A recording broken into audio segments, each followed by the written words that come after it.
Now, what you all make of Jamaica's world and Olympic champion, Veronica Campbell Brown, returning to competitive action last weekend, clocking 7.43 seconds in the 60 meters dash?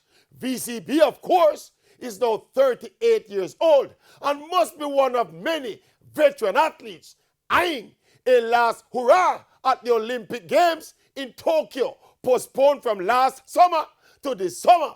Of course, for veteran athletes like VCB, a one-year delay in the staging of the Olympics is a big blow, as the window for remaining competitive is being closed by Father Time.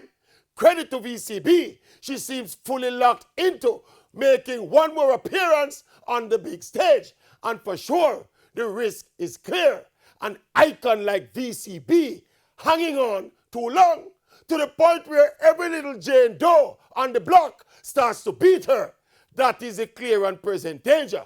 But on the other hand, if there is one Jamaican athlete who deserves to leave the world stage on her terms, it is Veronica Campbell Brown.